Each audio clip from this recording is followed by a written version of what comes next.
আপনি কি জানেন আপনার ঘরে যে গোমাতা রয়েছে তার নাভিতে তার মৃত্যুকে জিততে হবে, মৃত্যুঞ্জয় হতে হবে, এই জীবনেই হতে হবে, পরের জন্মে হওয়ার কথা ছেড়ে দিতে হবে।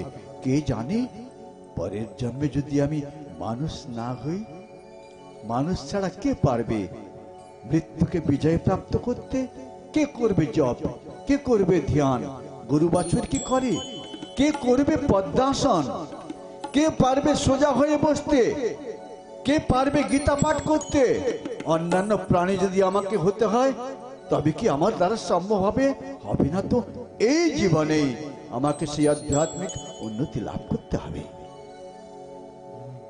চলে এলেন গঙ্গার কিনারায়, বসলেন। 3 দিনের কথা হয়েছে, অনশন ব্রত রেখেছেন, মানে কিচ্ছু না খাওয়া, জল পর্যন্ত না খাওয়া।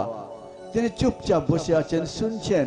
শুধু তিনি না, সামনে গঙ্গার জল যে ছলছল কলকল করে বয়ে যায়, সেও স্থির হয়ে কথা শুনছে। গাছপালা যেখানে হরি কথা হয়, আশপাশে সবকিছু কথাবার্তা শুনে যে হরির কথা শুনলে উদ্ধার হয়ে যায়। উদ্ধার হওয়ার রাস্তা হলো সেই একটা, হরি কথাকে শ্রবণ করা, মন্থন করা, মনন করা, আর নিজের জীবনের পরিবর্তন না। দস্যু রত্নাকর তিনি ডাকাত ছিলেন, ডাকাত ছিলেন।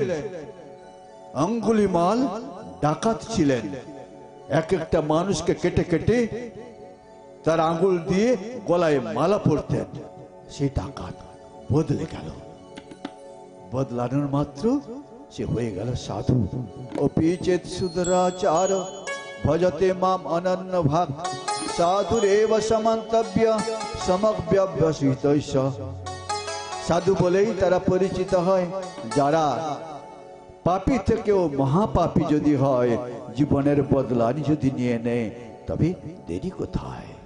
এই মুহূর্তেই, এই মুহূর্তেই তুমি বদলে গেছো, কেউ জানতে পারলো না, অথচ বদলে গেছে। রাজা তিনি এসেছেন, কথা শুনছেন। বর্ণান্তরের বর্ণনা, মন বদলে যায়। কথা শুনে যাবার সাথে সাথে মনে হচ্ছে এই বাউন্ডারির ভেতরে আপনি রয়েছেন, যতক্ষণ মনে খুব হচ্ছে গিয়ে আমি ছাড়বো না, যে যাই জপ করবো, ধ্যান করবো। কিন্তু ঘরের বৃত্তের ভেতরে ঢুকে পড়ার সাথে সাথে বদলে গেল, মন অন্যন্তর হয়ে গেল। মন আর করতে চাইল না। কেন চাইল না? না সেখানকার পরিমণ্ডল আলাদা, এখানকার পরিমণ্ডল আলাদা। আপনি মন্দিরে গেছেন, তীর্থে গেছেন, আপনি বদলে গেছেন। ঘর এসে গেলেন, বদলে গেল। তাই তো ঘর একটা বদলানির জায়গা। কেন? সেখানে সবসময় কামের রেণু বিরাজমান, মাথায় ঢুকে পড়ে। ঢুকে পড়লে সব লোপাট হয়ে গেল, সব শেষ হয়ে গেল। তাই যত সম্ভব স্মরণ মননের ভেতরে থাকা, সঙ্গের ভেতরে থাকা, গুরু ভাইদের সম্পর্কে থাকা এবং নিত্য ক্রিয়াযোগের অভ্যাসে থাকা, আর গুরু ভাইদেরকে নিয়ে সেই সাধনার ক্রম কি চর্চা করা। তবে ঘরের কাজকর্মকে বন্ধ করে নয়, ফাঁকি দিয়ে নয়, অলসতা করে নয়। ঠিক সন্ধ্যা হয়ে গেলে, ঘরের কাজ যখন শেষ হয়ে গেল, চলে গেলাম সেই একান্ত স্থানে যেখানে গুরু ভাইরা জুটেছে। তাদের সাথে বসে সৎসঙ্গ করা, অধিবেশন করা, এবং মনের ভেতরে কোনো প্রকারের জন্য কালিমা না থাকে। একে অপরের ভেতরে পিতৃদেব ভব, মাতৃদেব ভব, আচার্য দেব ভব, অতিথি দেব ভব, পরস্পর দেব ভব। আমরা সকলে সেই দেবতা, অমৃতের পুত্র। আমরা এসেছি মৃত্যু লোকে, মাত্র কদিনের খেলা। হংস উড় যায় গায়ে কেলারে প্রাণী, হংস উড় যায় গায়ে কেলা, হংস উড় যায় গায়ে কেলারে প্রাণী, হংস উড় যায় গায়ে কেলা।